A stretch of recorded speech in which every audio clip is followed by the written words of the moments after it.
Donc, nous voilà partis pour une petite heure de débat ici avec les intervenants du matin. Et l'idée, c'est évidemment de partir des questions que vous nous transmettez par le chat. Donc, n'hésitez pas, les premières arrivent. Et donc, je vais me tourner directement vers un premier intervenant du matin sur base d'une des questions reçues. Je me tourne vers les deux intervenants d'Archipel pour leur demander ce qu'ils pensent du choix de l'outil Whereby comme outil de conférence, s'ils en sont satisfaits, si c'est un outil à conseiller à vos collègues. Dites-nous. Peut-être ce qu'on en pense, on l'a choisi, donc a priori, pour nous, c'était un bon choix, en tout cas dans un premier temps. Comme je l'ai dit dans ma présentation, ce qui nous a plu et ce qui continue à nous plaire, c'est la réactivité de la plateforme. Donc, quand on a une demande spécifique, ils réagissent et ils tentent d'y trouver une solution. L'interface est agréable, c'est en français, donc ça...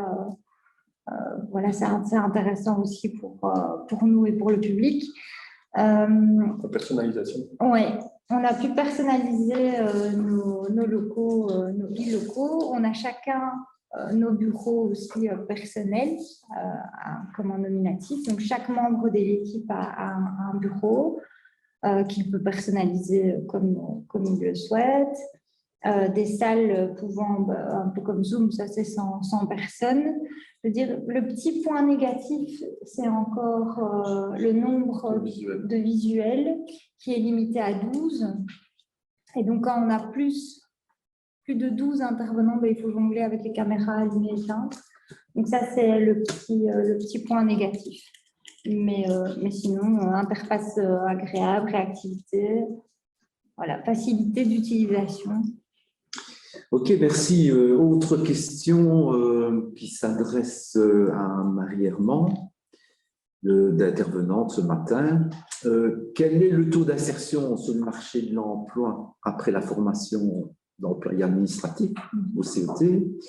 Et deuxième question, si certains stagiaires ne sont pas prêts avant leur entrée en stage, pouvez-vous le reporter? Quelle est, autrement dit, votre capacité d'adaptation, d'individualisation du processus? On t'écoute, Marie. Donc, au niveau du taux d'insertion, je ne vous cache pas comme je pense dans toutes les filières, ça dépend d'une année à l'autre, mais on a globalement 60% de taux d'insertion, surtout de la mise à l'emploi, effectivement, dans la fonction administrative. Et en général, on a quasi à chaque session 1 ou 2 lieux de stage qui engagent. Et au niveau de l'adaptabilité, alors on n'a pas de possibilité de prolonger vraiment la formation. Maintenant, au niveau du stage, effectivement, il peut y avoir différents cas de figure. Le premier, c'est qu'on adapte vraiment le choix du lieu de stage. Donc, si certaines compétences ne sont pas acquises, je pense notamment aux compétences plus informatiques, on va mettre l'accent sur un stage plus dans une fonction d'accueil. Donc, ça, c'est une possibilité. On a déjà aussi eu des possibilités par exemple, un stage qui n'était pas concluant, de pouvoir retrouver un autre lieu de stage plus adapté au profil du stagiaire. Donc, voilà, en général, on arrive à trouver, je vais dire, une possibilité. Ça peut arriver aussi qu'un stagiaire n'aille pas en stage si vraiment c'est une expérience qui risque d'être plus négative qu'autre chose, mais c'est relativement rare. Ok, merci. Encore une question qu'on vient de recevoir, qui s'adresse toujours à toi, Marie, qui concerne le jeu de rôle dont tu nous as beaucoup parlé. Apparemment, ça suscite beaucoup d'intérêt. Et une question assez spécifique qui demande si vous utilisez dans ce cadre-là des outils numériques, et si oui, lesquels, et si vous les utilisez, quelle est leur utilité? Alors, dans la version qu'on a réalisée jusque maintenant en présentiel, on utilise plutôt les outils bureautiques qui sont liés à la formation. Et on n'a pas encore intégré de tâches, par exemple, qui pourraient faire intervenir une visioconférence, parce que on a, voilà, ici dans cette version-là, puisque la version, on a fait une version complète, comme je disais tout à l'heure, en visio, mais ça qui est encore tout à fait différente. Donc voilà, ce sont les outils numériques, je veux dire, classiques de la bureautique. Donc forcément, la gestion des mails, l'utilisation de l'ordinateur, la recherche Internet. Mais on doit encore maintenant ajouter, puisqu'on a maintenu maintenant dans la formation, même si elle est en présentiel, on a maintenu l'apprentissage de l'utilisation de la visio, et donc ça, ce sont des tâches qu'on ajoutera dans la mise en situation. Ok, merci. Alors maintenant, une question qui s'adresse peut-être aux intervenants de terrain qui sont exprimés la deuxième partie de la matinée. Visiblement, le constat qui est fait, c'est le décalage qui existe entre la réalité du travail en entreprise, avec son rythme qui est beaucoup plus élevé que celui du temps de formation. Est-ce que vos stagiaires y sont confrontés? Et probablement la réponse est oui. Ça, c'est à vous de réagir et de le dire. Et que faites-vous pour éventuellement leur permettre de mieux s'y adapter? Je ne sais pas qui souhaite répondre, le premier ou la première. Peut-être Sonia. D'accord. Ben, nous, non. Parce que vu qu'elles sont en stage, elles ont 3 stages différents. Le premier stage, c'est un stage d'observation, donc elles observent ce qui se passe en entreprise. Le deuxième stage est un stage d'insertion. Donc là, on leur demande déjà d'être beaucoup plus réactif et tout ça. Puis le troisième stage est vraiment le stage final qui leur demande, elles font partie de l'équipe. On retire un membre de l'équipe parce qu'ils ont une stagiaire. Donc nous, ils s'intègrent vraiment dans l'équipe proprement dit. Donc nous, à ce niveau-là, elles savent, une fois qu'elles ne sont plus stagiaires, que le lendemain, elles peuvent être employées et convenir sur le terrain. D'ailleurs, notre taux de... Enfin, à chaque fois qu'on diplôme une session, on a quasi 90% de personnes qui travaillent le mois après la certification. Donc, voilà. Merci. Et je ne sais pas, au CET, Archipel, c'est même situation? C'est un peu différent chez Archipel, dans le sens où déjà, nous, on est en filière orientation, donc on n'est pas professionnalisant. Le stage chez nous n'est pas une obligation, c'est vraiment une décision du stagiaire. Donc, il y a déjà une démarche proactive s'il décide de faire un stage pendant la période de phase action, je veux dire, de la formation. Il arrive qu'il y ait vraiment un problème de rythme ou même physique à la remise en route. On a eu des stagiaires, par exemple, qui testaient des métiers en horticulture ou en bâtiment, où les premiers jours, les douleurs physiques apparaissaient. Et donc, on les prépare à ça, on en discute avec eux, et on les rassure et on essaie de leur donner des conseils aussi pour préparer ce genre de choses. Le fait d'avoir suivi la formation avant, qui est une formation à temps plein, avec un rythme où il faut arriver à l'heure en formation, c'est du lundi au vendredi, etc. Il y a déjà un rythme qui est pris. Et je dirais que la difficulté, elle arrive plus dans un premier temps que lors du stage, où là, il y a vraiment un travail qui est fait en individuel avec le stagiaire pour voir pourquoi il fait son stage, quels sont les objectifs de son stage. Est-ce qu'il fait un stage pour clarifier un projet, pour acquérir une expérience professionnelle, ou pour essayer de décrocher un emploi s'il y a un emploi à la clé. Et donc, à partir de là, les choses sont claires au départ, il est accompagné, et du coup, les stages, généralement, je dirais, se passent bien. Il peut y avoir évidemment des difficultés, mais de façon globale, elles se passent. Tu voulais ajouter quelque chose, Marie? Dans la même optique, la formation va préparer le stagiaire à finalement être capable quand même d'avoir un certain rythme en stage. Je trouve aussi que les lieux de stage, en tout cas chez nous, les entreprises qui accueillent les stagiaires font vraiment partie prenante de la formation. Donc, ce sont toujours des maîtres de stage qui ont comme objectif de continuer à former le stagiaire. Et donc, c'est vrai qu'ils vont pouvoir aussi, eux, faire évoluer leurs exigences, notamment en termes de rythme. Parfois, ça peut faire partie d'une évaluation de fin de stage que le stagiaire est compétent, mais n'a pas encore une rapidité d'exécution. Donc ça, c'est des choses qu'il doit encore acquérir. Mais donc, finalement, le stage continue à participer à la formation et à l'acquisition à la fois des compétences techniques, mais effectivement, ces compétences transversales. D'où l'intérêt d'avoir une réelle implication de l'entreprise dans la poursuite et la réussite du stage.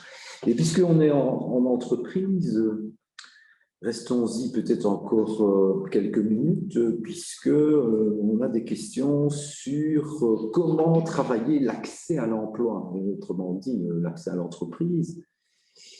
Quelles sont les stratégies, les outils, comment vous y prenez-vous? Apparemment, c'est un sujet qui a été peut-être moins abordé dans les propos du matin, et on a des questions à ce propos. Qui souhaite intervenir? Tony, je dois réagir. Oui, je prends l'inspiration. Mais nous, voilà, les premières semaines de l'accompagnement, c'est principalement, je ne sais pas où regarder, principalement au niveau du centre, et puis petit à petit, on intègre des interventions d'employeurs, que ce soit du secteur de l'intérim, des entreprises, via des simulations d'entretien.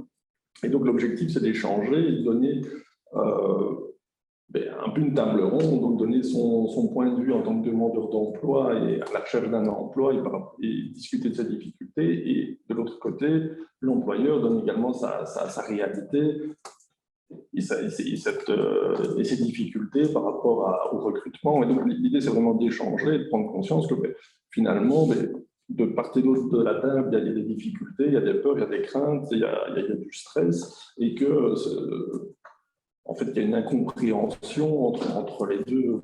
Donc, l'idée, c'est vraiment de créer des moments d'échange, des moments de table ronde, et puis avec le stage, ça permet également d'accomplir, d'asseoir tout ce qui a pu être vu pendant les semaines d'accompagnement et également de mettre en pratique ce qui a été retenu des échanges avec les employeurs.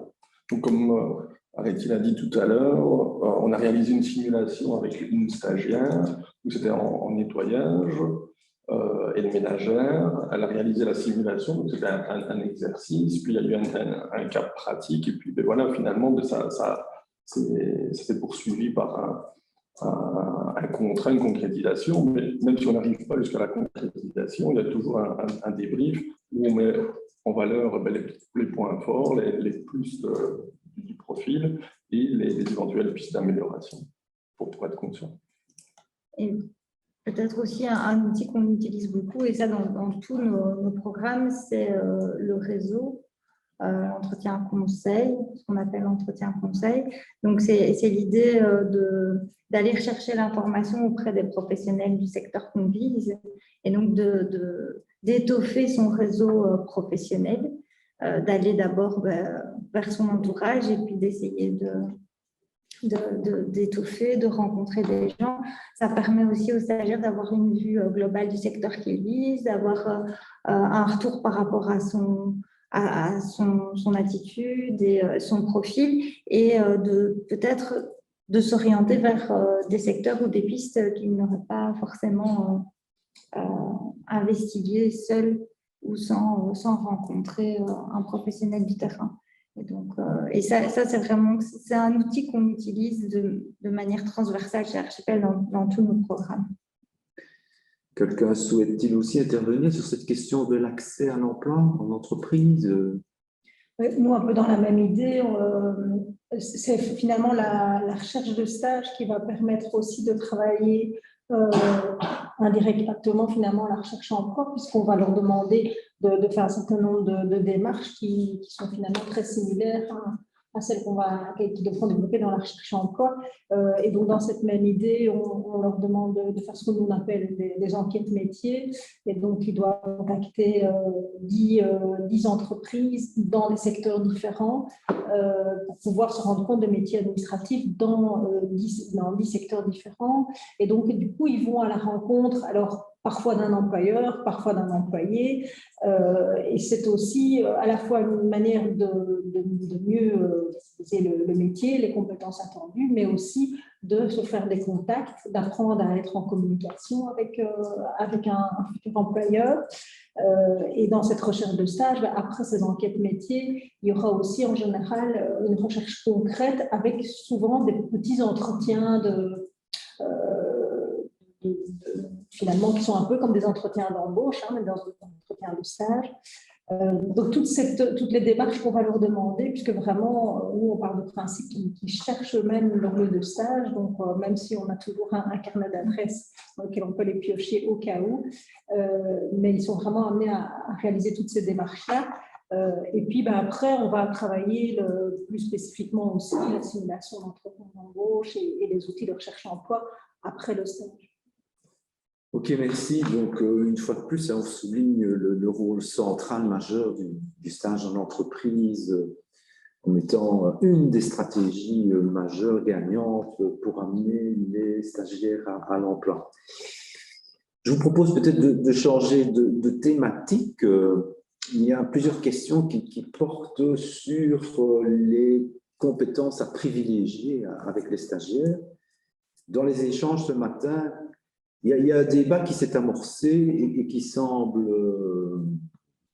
être lié quelque part à travers les questions sur à quoi faut-il donner la priorité. Faut-il prioriser les compétences de base, les compétences transversales ou les compétences techniques? Si vous vous souvenez tout à l'heure, on a souligné l'importance des compétences de base en disant que c'était quelque chose d'absolument fondamental dans la pédagogie spécifique des CISP, mais d'autres ont dit sans compétences techniques, un employeur n'embauchera pas un stagiaire.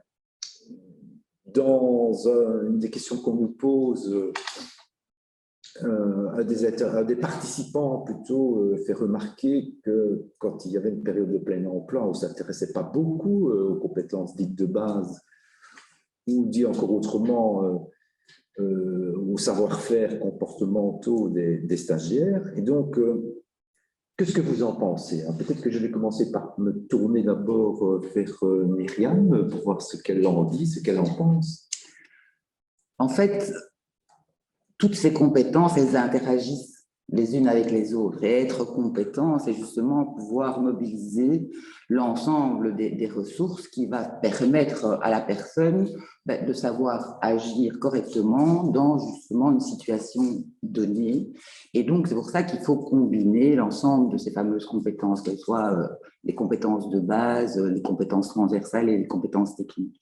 C'est vrai, comme Dimitri le faisait remarquer tout à l'heure, actuellement, c'est vrai qu'un employeur va d'abord demander à la personne d'avoir les bons comportements, les bonnes attitudes dans l'emploi, parce qu'il peut, lui, plus facilement faire face à l'apprentissage de ces compétences dites plus techniques.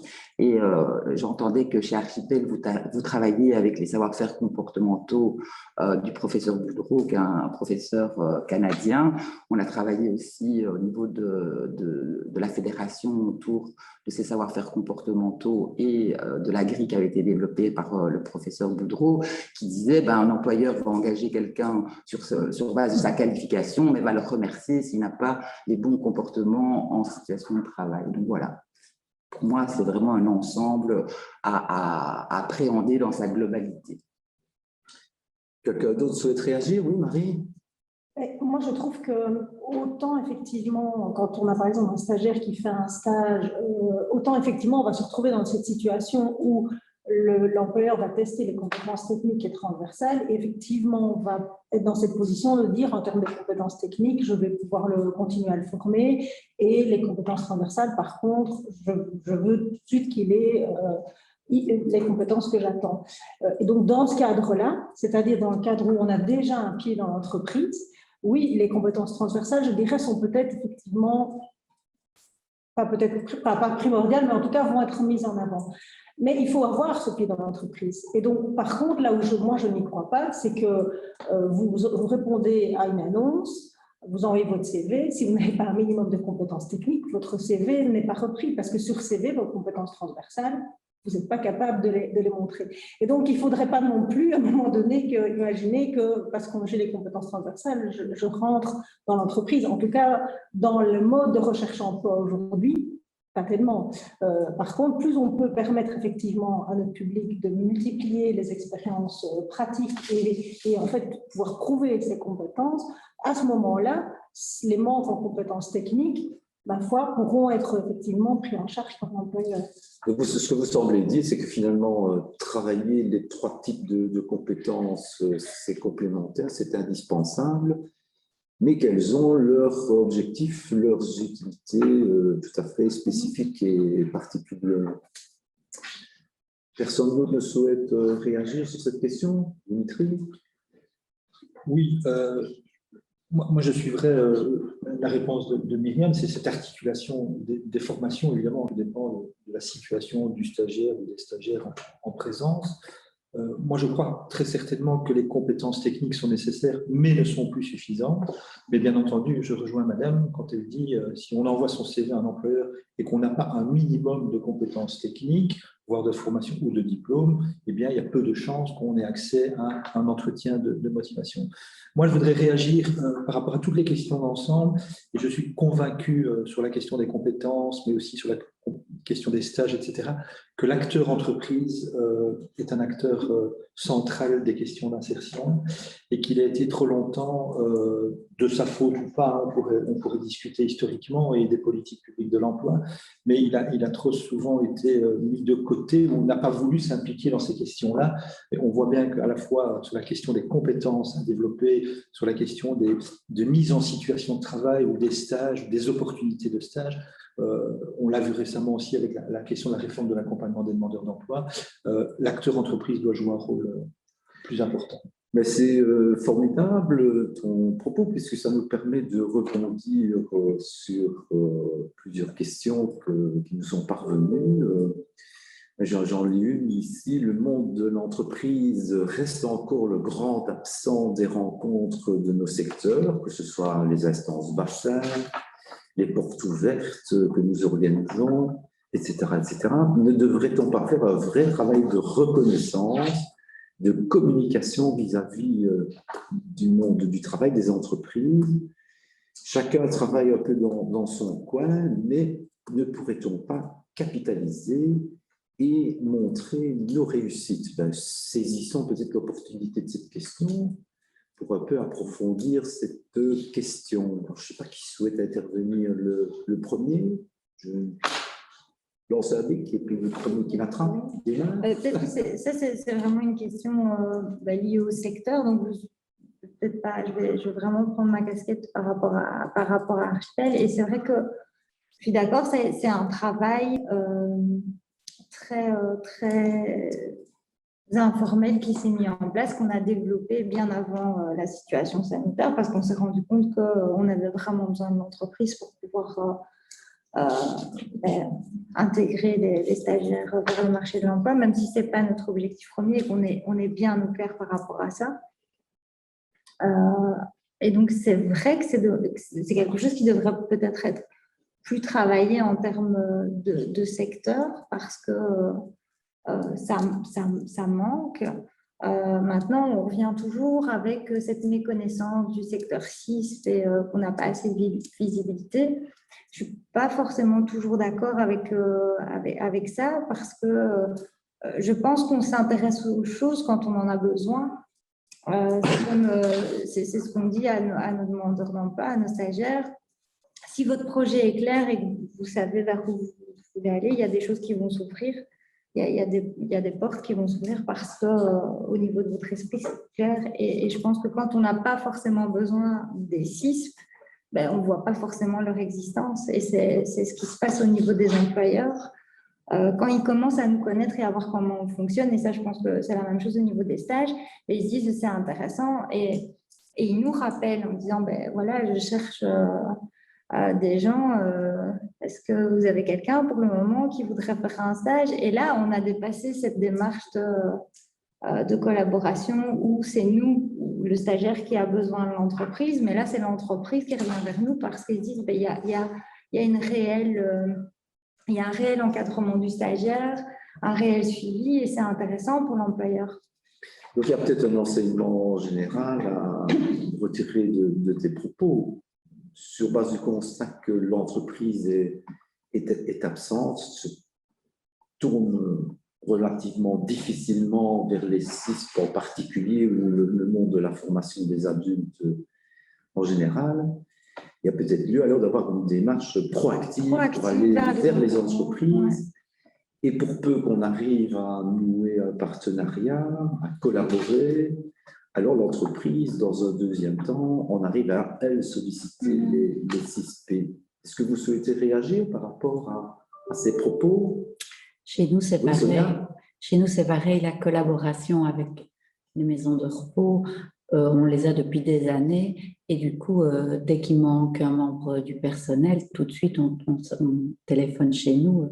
Est-ce qu'il vous reste des stagiaires disponibles qui sont diplômés et qui ne sont pas encore employés quelque part, et directement, on les relie. Donc, c'est vrai que quand ils nous ont connus et qu'ils savent qu'on est un bon centre de formation, qu'on fait du travail concret, ils reviennent vers nous à plus d'une reprise.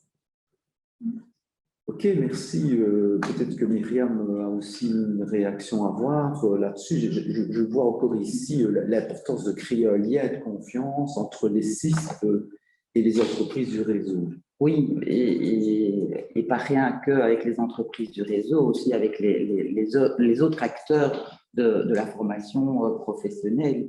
Et cette reconnaissance, elle doit se situer autant avec les parties prenantes dans la formation que via le monde des entreprises, parce que effectivement, la plupart du temps, quand nos centres de formation ont de bonnes collaborations dans le cadre des stages avec les entreprises, il y a justement hier en réunion avec Damien d'Alterform, il m'expliquait que lorsque on fait des salons, la construction, on rencontre des partenaires auxquels on n'aurait pas pensé. Et donc là, il y a un partenariat qui s'est créé avec une entreprise qui crée des échafaudages. Et du coup, ils ont reçu des échafaudages de la part de cette entreprise qui permettent aux stagiaires de pouvoir les utiliser. Et puis, pour cette entreprise-là aussi, ça permet après de pouvoir solliciter le centre pour savoir s'il y a des stagiaires qui seraient intéressés par un emploi qui vient de s'ouvrir sur ce matériel spécifique.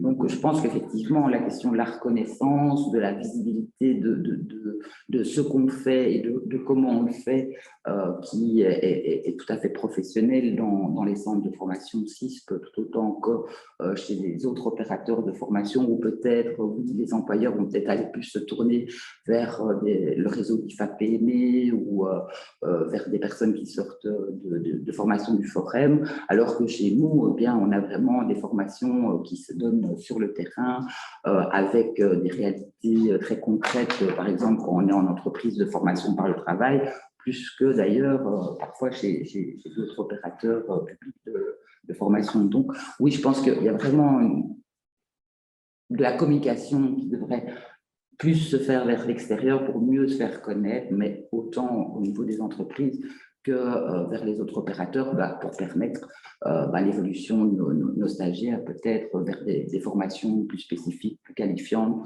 que chez nous, on ne porterait pas, par exemple. Ok, merci Myriam. Plus personne ne souhaite réagir sur cette question. On va peut-être aborder alors une autre question de fond qui a été abordée déjà ce matin. C'est la question du développement de compétences labellisées marché de l'emploi, alors que par ailleurs, on est confronté à des publics très différents. On est confronté avec, si on se souvient ce que Dimitri nous a parlé des publics, on est confronté à des personnes de cultures différentes et d'origine étrangère, c'est quasiment un tiers de nos publics, avec des référents culturels différents. On a affaire à des personnes sorties des radars, reprendre une expression courante maintenant, le fameux NITS. On a affaire à des jeunes dont le rapport au travail change tout doucement. Dimitri a encore fait allusion tout à l'heure dans sa présentation, sans compter tous ces publics qui sont fâchés avec l'écriture et la lecture. Alors, comment s'adapter à autant de publics et de contraintes différentes? Qui souhaite intervenir pour commencer sur cette vaste question? Bon, alors, oui, arrêtez. Allez, je veux bien me lancer. Mais je dirais que cette question, elle n'est pas liée uniquement à nos publics. On a vu, je pense que c'est la semaine passée, un mouvement aux États-Unis où les gens quittent leur emploi et se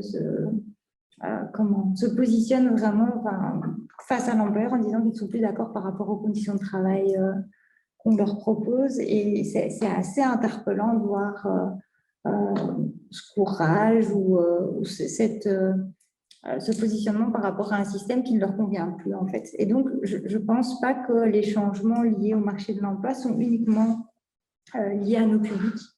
Quand on voit les personnes qui sont victimes de burn-out et qui veulent autre chose par rapport à leur retour au niveau du marché de l'emploi, je pense que c'est exactement la même chose. Et il me semble que ce qu'il faut faire, c'est déjà écouter peut-être les attentes, au lieu de se dire qu'on a la vérité par rapport à un accompagnement qui doit être. C'est peut-être commencer par ça, c'est questionner les apprenants et les participants de nos formations par rapport à leurs besoins, ce qu'ils attendent de nos formations et définir avec eux vraiment leurs objectifs pour ne pas les définir à leur place, aller vers un chemin qui ne leur convient pas et au risque de perdre son temps. Donc, individualiser. Ouais, individualiser vraiment l'accompagnement, l'adapter et être réactif en tant qu'accompagnateur en CISP. Je ne pense pas, tout à l'heure on parlait des périodes de plein emploi où finalement on ne se posait pas la question des compétences de base ou de la capacité à maîtriser une langue. Donc voilà, certains secteurs maintenant, actuellement, demandent vraiment ça, demandent juste des gens qui veulent bosser. Maintenant, il y a toute la question liée à la qualité de l'emploi, etc. Donc, c'est vraiment quelque chose à prendre de manière globale, mais je pense que questionner et pas arriver avec des solutions toutes faites et un accompagnement défini en disant, ben voilà, vous devez faire ça et comme ça, vous arriverez à l'emploi. Je pense que c'est déjà un okay, merci à Recti. Quelqu'un d'autre a une réaction? Je pensais vous tourner vers Myriam à ce niveau.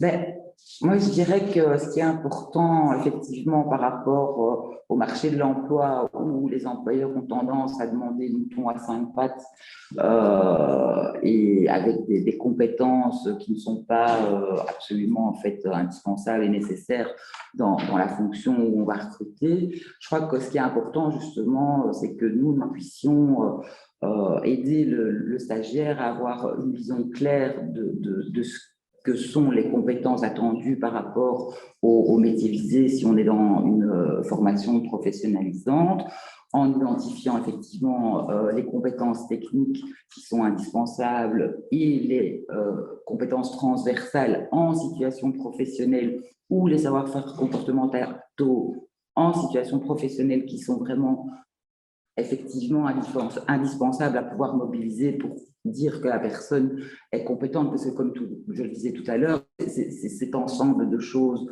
là, le fait qu'on va pouvoir mobiliser les bons savoir-faire comportementaux, les bonnes compétences transversales, les bonnes compétences techniques, effectivement, on va dire à la personne qu'elle est effectivement compétente. Donc, il faut absolument effectivement donner la bonne information sur qu'est-ce qu'un employeur peut exiger de vous par rapport à cette situation d'emploi, mais aussi leur donner les outils pour qu'ils puissent se défendre et argumenter pour ne pas effectivement tomber dans des situations de burn-out parce que l'employeur a demandé une capacité d'adaptation complètement exagérée ou farfelue. Donc, je crois que c'est aussi une de nos missions à nous en tant que secteur CISP dans le cadre des formations qu'on donne.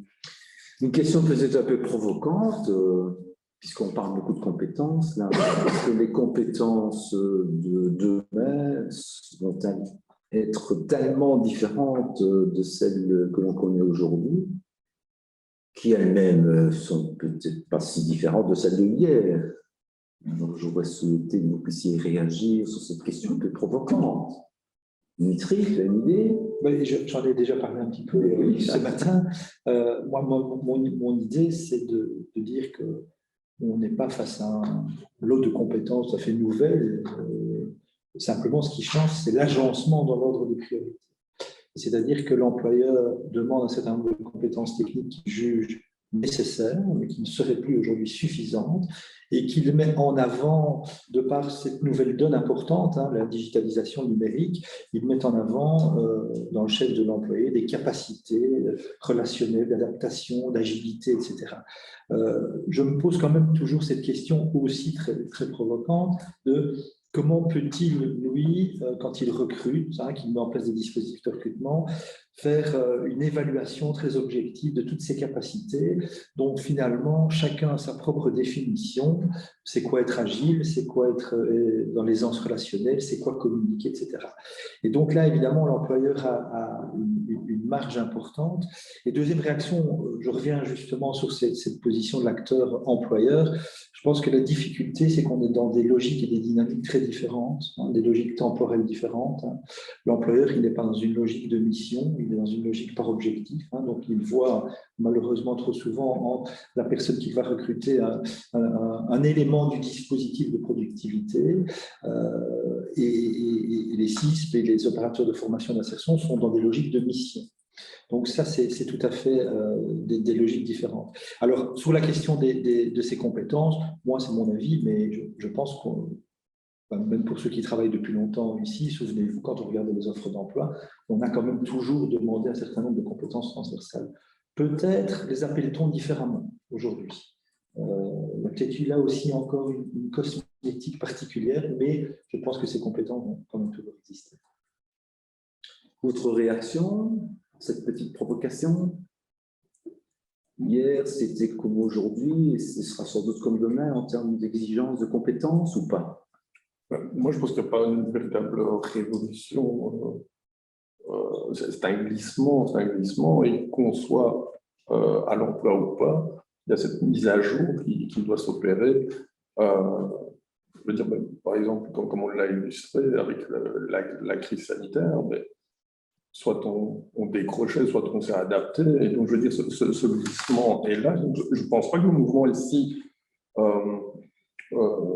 imposant, mais malgré tout, il y a une évolution, mais pas une révolution. C'est ça. Je pense. Myriam, tu voulais réagir là-dessus? Pas spécialement, non. Je pense qu'effectivement, ce n'est pas une révolution, mais c'est une vraie effectivement, évolution. Et il a fallu toujours, de tout temps, s'adapter à l'évolution de la société. Donc, sauf si, évidemment, on parle des compétences très techniques, avec la robotisation, des choses comme ça. Mais sinon, pour le reste, oui, c'est une évolution. Ok, on me dit qu'on n'a plus de questions qui viennent par le chat. Moi, je vous propose peut-être de réfléchir sur la question des métiers d'avenir. C'est quand même le thème du débat. Et puis, quand on aura fini ce tour de table, si on n'a pas d'autres questions, on se tournera alors vers Joël Gillot pour les conclusions. Et donc, moi, ce que je voulais éventuellement vous proposer comme réflexion, c'est que quand on parle de métiers d'avenir, on voit qu'il y a toute une série d'évolutions, on y a fait allusion tout à l'heure. Est-ce que ces évolutions, on ne peut pas en faire des opportunités pour nos stagiaires? Je vais donner quelques exemples. Il y a de nouvelles formes d'agriculture qui sont en train de développer, on en parle beaucoup. Des centres commencent à développer des formations en lien avec cette évolution. Le vieillissement de la population, de toute évidence, va amener développement des services de proximité et des services à domicile, qui sont des emplois, parfois, pas toujours, qui font appel à peu de qualifications techniques, professionnelles préalables. L'énergie, l'environnement, là aussi, hein, de toute évidence, des secteurs qui sont appelés à fortement se développer et qui sont susceptibles, là aussi, de nous permettre de découvrir de nouvelles niches d'emploi pour nos stagiaires. Et enfin, peut-être pour terminer ce petit tour rapide des évolutions, sans être complet, bien entendu, en ce qui concerne aussi la digitalisation, il y a quelques centres qui commencent à investir dans les Fab Labs, dans les formations imprimantes 3D. Et ça marche avec des publics peu diplômés, parce qu'ils ont toute une série d'appétences, d'expériences antérieures. Et ça marche. Après la formation, ces gens trouvent de l'emploi. Donc voilà, je voulais un peu vous interpeller, vous questionner sur ces métiers d'avenir, ces évolutions qui nous attendent. Et je vous propose peut-être un tour de table sur cette question. Pour peut-être commencer par Dimitri à ma droite. Merci Jean-Luc. Alors moi, je vais redire ce que j'ai dit ce matin, c'est que je pense que si des nouveaux métiers, appelons-les comme ça, vont apparaître, c'est surtout dans la manière dont ils vont s'exercer, hein, grâce aux outils ou à cause des outils, etc. Bien entendu, de nouveaux métiers vont apparaître en lien évidemment avec les évolutions de notre société. Je rappelle qu'aujourd'hui, par exemple, les métiers qui nous sont familiers, de webmaster, de tout ce qui touche aux sites d'information, etc., fin des années 90, on ne connaissait pas ces métiers-là. Et aujourd'hui, on vit avec et on n'est pas étonné de l'existence de ces métiers. Donc, je pense qu'il y aura évidemment, oui, des nouvelles façons d'exercer les métiers. Monsieur citait tout à l'heure ce matin le colleur d'affiches, hein, qui maintenant va travailler avec des panneaux LED. Hein, donc, à la fois dans la conception même, il n'y a plus de concepteur d'affiches, hein, il y a un concepteur d'un écran tactile ou que sais-je, et puis il y a évidemment la manière de gérer cet écran LED, et puis pas uniquement de décoller l'affiche ou de la recoller. Mais je pense aussi que ces grandes évolutions que tu as citées, Jean-Luc, hein, l'énergie, l'environnement, le défi climatique aussi, hein, est une réelle opportunité. Et là, je fais déjà peut-être un pas avec le webinaire du mois de décembre, mais il y a évidemment une réflexion à mener sur les filières de formation à investir par rapport à ces opportunités. Arrêtez, Tony, vous souhaitiez intervenir? Moi, ce que j'ai écrit ici comme mot, c'est l'entreprise. Je pense que l'entreprise peut être aussi une véritable source d'information par rapport au métier, à l'évolution du métier. Comme récemment, j'avais rencontré un comptable qui m'expliquait que l'aide comptable était en passe de disparaître. Et donc, être au courant et de voir, donc je vais dire, quels sont comment on peut se raccrocher via des nouvelles filières ou adapter également ce qui est existant. Donc, vraiment être connecté avec les entreprises, on va dire des secteurs que tu as cités, donc au niveau vieillissement et autres, et voir quel est le besoin, quel est le besoin ou le nouveau besoin, s'il y a un nouveau besoin en termes de travailleurs. Mais voilà, je dis comme on a déjà parlé de l'axe entreprise, je pense que voilà, revenir via l'information du terrain, donc des personnes qui vont engager les futurs travailleurs, je pense que c'est une bonne source d'inspiration et d'information. Merci Tony. Marie ou Sonia, vous souhaitiez intervenir? Moi, je voulais juste dire qu'effectivement, on est en train de bouger et si les 6 restent comme ils sont, on n'arrivera à rien. Effectivement, il va falloir ouvrir des nouvelles formations et se reformer en tant que formateur pour aller vers où le monde va. Et vous avez des projets en particulier à Interform? Vous y travaillez? On a fait des appels à projets. Maintenant, on va voir si on peut les ouvrir. C'est une question de subside. D'accord. Comme Marie? pour le reste. Donc, Effectivement, c'est une opportunité pour nos stagiaires et oui, ça demande effectivement aussi de continuer à s'adapter. Derrière ça, moi, je vois que ça demande des moyens humains. Je rejoins à cette idée aussi, effectivement, de devoir s'informer, adapter ce qu'on fait, mais ça veut dire être en veille permanente, effectivement, sur l'adaptation, l'évolution des métiers. C'est ce que je vais souligner, hein, la veille permanente. Voilà, la veille permanente. Quand on a une équipe qui est exclusivement sur le terrain, ben, il faut avoir ces moyens aussi pour être en veille. Il faut éventuellement aussi des moyens financiers parce que ouvrir une nouvelle filière avec du matériel, voilà, tu parlais d'imprimantes 3D, etc., c'est pas des choses où on a forcément effectivement la possibilité.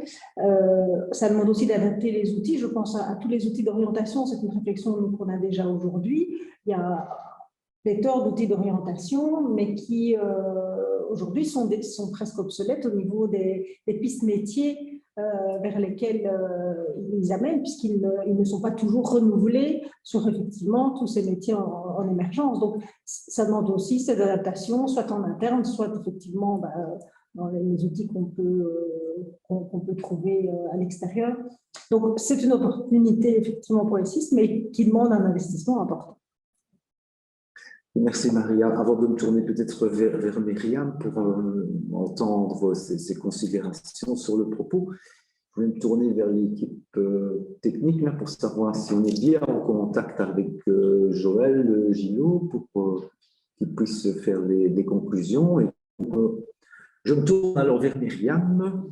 Je n'ai pas grand-chose à rajouter par rapport à tout ce qui s'était dit. J'avais effectivement noté l'importance de faire une veille sur les métiers quand on est dans des filières de formation de type, par exemple, caractéristiquement bureautique, c'est un métier qui est de plus en plus difficile au niveau de l'insertion à l'emploi parce qu'il se spécialise au niveau effectivement en informatique et si on s'adapte pas, si on n'adapte pas la formation avec les nouvelles compétences qu'on demande dans ce métier-là, bien effectivement, on n'atteint pas les objectifs. Donc, voilà. Ok, merci. Donc, on va maintenant se tourner vers Joël Gillot, qui va nous faire part de sa vision des propos qui ont été échangés ce matin. Donc, c'est un exercice un peu difficile parce que, un peu élevé, deux, il y a beaucoup de choses, me semble-t-il, qui ont été dites.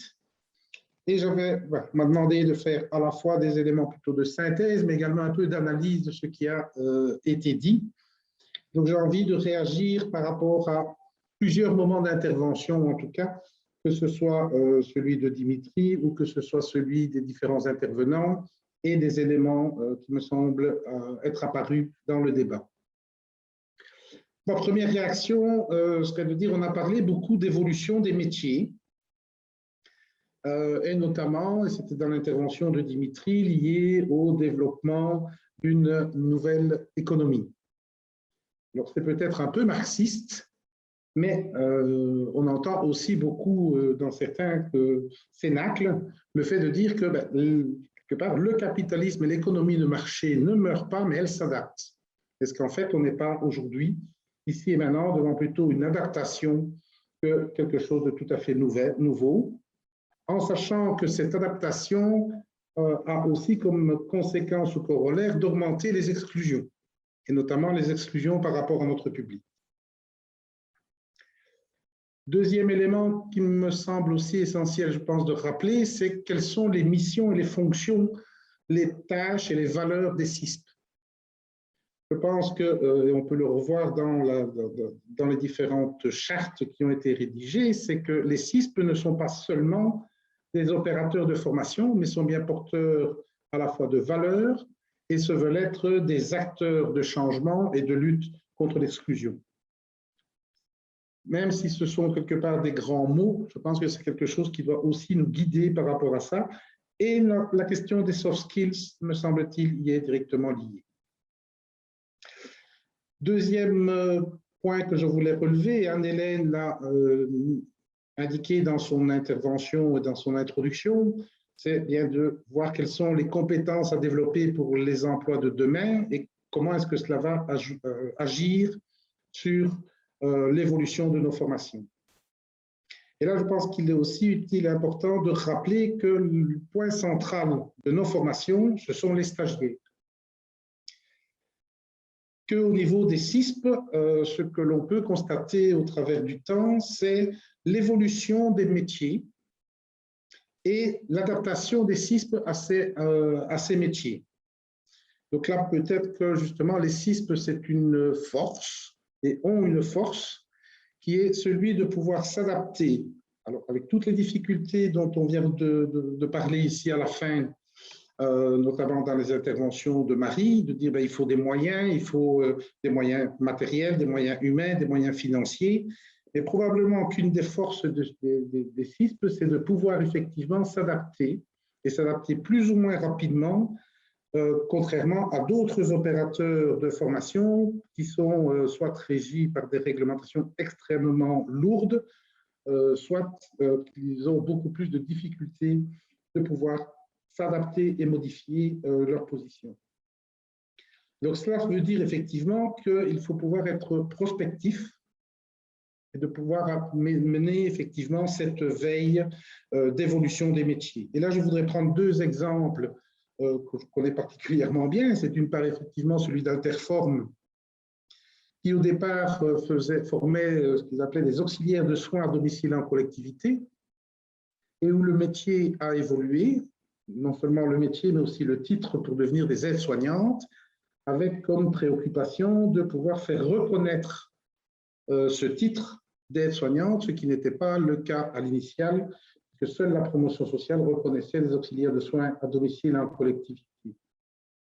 Autre évolution et suivi qui a été fait, et Jean-Luc parlait formation, utilisation imprimante 3D, et ainsi de suite, c'est tout ce qui tourne, me semble-t-il, autour de l'éco-construction. C'est aussi un secteur où je pense que ce sont les CISP qui, quelque part, ont été un peu les précurseurs de la mise en place de ces formations en éco-construction. Quand les premiers centres dans le secteur du bâtiment ont évolué vers cette logique d'éco-construction, on était quasi les seuls. À la fois, les employeurs n'y croyaient pas particulièrement et les autres opérateurs de formation avaient des formations relativement lourdes dans la construction de type classique. Et au travers de ces formations et de ces évolutions, il me semble qu'apparaisse alors la question de l'importance des compétences transversales. Et donc là, moi, une première réaction consiste à dire, au travers des interventions, on parle de compétences de base, de compétences transversales, de savoirs comportementaux, que l'on précise en situation professionnelle. Je ne suis pas certain qu'aujourd'hui, tout le monde met les mêmes concepts, les mêmes idées derrière ces mots. Il serait peut-être intéressant, me semble-t-il, de pouvoir préciser, quand on parle de compétences de base, de quoi parle-t-on, et de compétences transversales, de quoi parle-t-on, et de savoirs comportementaux, de quoi effectivement parle-t-on, et ce n'est pas nécessairement les mêmes choses, même si parfois on utilise les mêmes mots pour des choses différentes. Troisième élément, c'est la question de justement ces compétences transversales. On utilise d'ailleurs le terme soft skills. Je pense que les explications, les présentations des trois intervenants au niveau des centres montrent bien que ces compétences, elles se travaillent sur un objet, et qui est bien souvent un objet professionnel. On ne travaille pas l'acquisition de l'autonomie, l'acquisition de la communication. Ce n'est pas un en soi, mais on le travaille bien en lien, en articulation. Et Myriam le reprenait en disant compétences de base ou compétences techniques, il faut mobiliser l'ensemble des compétences. Et donc, on ne travaille pas qu'une et une seule dimension. Et ça a bien été relevé. On n'entre pas dans l'emploi uniquement en mettant en avant des compétences transversales, des savoir-faire comportementaux, des compétences de base. Il y a d'abord aussi des compétences techniques. Ensuite, c'est comment est-ce qu'on les met en avant. Je voulais également alors intervenir sur la question de la demande des employeurs, qui a été souvent évoquée en disant les employeurs, ce qu'ils veulent à la limite aujourd'hui, c'est des compétences transversales de base ou des savoirs comportementaux dans les équipes. Et ne vous inquiétez pas, nous allons les former au niveau technique. Ça, c'est un discours, je pense, que l'on entend depuis quasiment une vingtaine d'années, de manière plus ou moins forte. Et il y a derrière ça un danger extrêmement important, c'est que de travailler ces compétences transversales sans les articuler avec les compétences professionnelles, ou sans montrer que les personnes qui sont en formation dans les CISP acquièrent aussi des compétences professionnelles, c'est reclasser ou renvoyer vers, j'ai envie de dire, une forme d'exclusion, en disant travailler d'abord les questions plus d'insertion sociale, et quand la personne aura acquis ses compétences sociales, on pourra imaginer de pouvoir les introduire dans le secteur de l'emploi. Donc attention que ce discours ne sous-tende en fait que un mode, une manière de faire de l'exclusion. Il y avait effectivement une réaction aussi dans le chat qui disait « Quand on est dans le plein emploi, on parle très peu des compétences transversales. Parce qu'à ce moment-là, les employeurs ont trop besoin, semble-t-il, des personnes. » Alors, dernier élément que je voulais mettre en avant, c'est la question de, on a parlé à la fin ici de la sortie des radars, qu'une série de gens sortent. On parle aussi de Sherwoodisation, hein, la forêt de Sherwood. Je pense qu'il faut pouvoir le lier aussi à ceux qui peuvent se permettre effectivement de sortir des radars. Et donc souvent, une série de personnes qui se trouvent en dehors d'eux, ce n'est pas nécessairement une volonté, un souhait de pouvoir se sortir, puisque la situation socio-économique des personnes ne leur permettent pas éventuellement de faire des choix raisonnés, de je prends tel emploi ou je ne le prends pas.